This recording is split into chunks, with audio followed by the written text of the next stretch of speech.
Good morning everyone. Ay nako.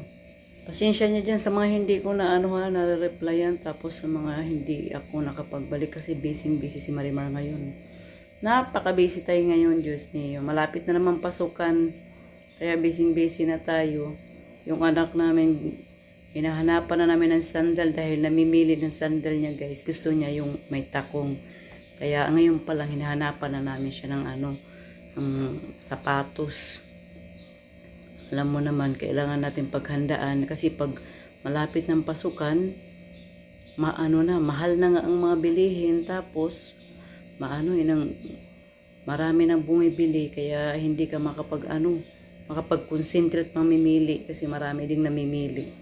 Ang Diyos ko. Sa online naman, hindi mo alam yung sukat ng pagdating. Iba ang sukat, yung anak ko malaki yan eh. Kaya hindi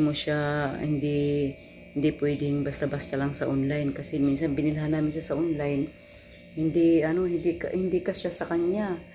Ang sapatos kasi ang anak ko ang laki ng paa. Kung ano yung paa ni daddy niya, ganun din kalaki ang paa niya. Kaya busy tayo ngayon. Minsan di ako nakakapag-reply sa inyo. Ang iba naman hindi dumadaan sa wall ko kaya hindi ko nakikita yung mga video nila na yun. Pero tinatry ko pa rin hinahanap ang mga video nyo sa mga reels. Yung iba hinahanap ko, hindi ko talaga mahanap. Kailangan ko pang i-stock para lang makita. Ay nako. Magandang umaga sa inyong lahat. Love you all. Mag-ingat kayo. Thank you sa mga bagong followers ko dyan. Love you all. Hi.